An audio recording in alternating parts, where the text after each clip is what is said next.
अच्छा, आज की डेट में ना कई सारी आनुवांशिक बीमारियां भी हो जेनेटिक्स रही है, होते हैं। हाँ। जेनेटिकली वो, और पेरेंट्स नहीं चाहते कि उनके बच्चों को वो ये चीज प्रॉब्लम मैं भी आए या बोलना चाह रही बीमारियां थी आए। कि एक जैसे डायबिटीज को ले लें, एक होती है जैसे टाइप 2 डायबिटीज और अच्छा एक चलो, सबसे डायबिटीज। पहले तो बेसिक्स।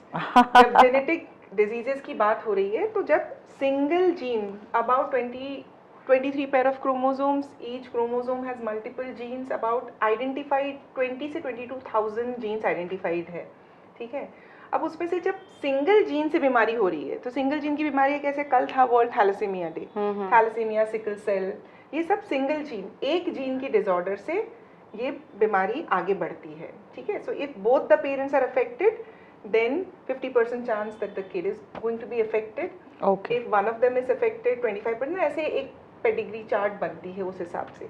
बट ऐसे केस में जो सिंगल जीन डिसऑर्डर्स है, अबाउट इंडिया में करीब 350 ऐसे डिसऑर्डर्स आर नोन ऑफ, जिसको हम चाहें तो एम्ब्रियो में डिटेक्ट करके, हम एम्ब्रियो के अंदर से कुछ सेल्स निकाल के उसकी बायोप्सी करके फिर आप उसको पीजीटी कहते हैं, प्री इम्प्लांटेशन जेनेटिक टेस्टिंग, आप डिटेक्ट कर सकते हो कि वो पर्टिकुलर बीमारी है कि नहीं, और जिन एम्ब्रियोज में वो नहीं है आप सिर्फ केवल उनको ट्रांसफर कर सकते हो। दैट्स अ वेरी गुड, ये मेरे यहाँ पे जवाब मिल गया, बिकॉज मैं डायबिटीज को लेके, डायबिटीज के बारे में वेलकम। सो बात ये है कि diabetes is not a monogenic disorder, there are multiple genes which go and impact to form diabetes, and much of it is जैसे hypertension and diabetes, both of this are environmental epigenetic effect ज़्यादा होते हैं। तो एक deep वो है, short में answer ये है कि it is not a single gene disorder. So you can not से कि ये सिंगल जीन को हम आइडेंटिफाई करके अब ये बेबी को कभी जिंदगी में डायबिटीज नहीं हो, because diabetes I think lifestyle से भी आ रहा है लोगों को।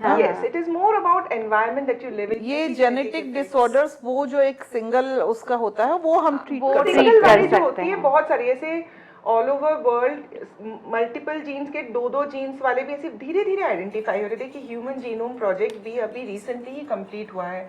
इट इज जैसे जैसे ईयर्स आगे बढ़ रहे हैं ना, वैसे वैसे हम आइडेंटिफाई कर पा रहे हैं कि ये बीमारी इस जीन की वजह से थी, प्रीमेच्योर ओवेरियन फेलियर था तो इस चीज़ की वजह से था, ऐसे धीरे धीरे आइडेंटिफाई हो रहे। तो मे बी आज की डेट में 350 है, आज से 5 साल बाद 4000 डिजीज आप आइडेंटिफाई कर चुके होंगे। So it is progressing every year, but at the same time ये चीज़ें सिर्फ डिजीजेस जो आपको इन जनरल इम्पैक्ट करते हैं उनके लिए किया जाना चाहिए। इट्स अगेन बायो एथिक्स आ जाता है। ये वैसा नहीं है कि हमें काले बाल चाहिए या हमें नीले आंखें चाहिए, हमें जेनेटिकली ऑल्टर्ड किड चाहिए, वो उसके लिए नहीं है। तो पीजीटी बहुत समझ के, और आजकल एक ट्रेंड देखा गया है, बहुत मतलब you know many IVF centres they offer this genetic testing very, ऐसे आलू प्याज की तरह हर किसी को ऑफर किया जाता है, बट कायदे से नहीं होना चाहिए।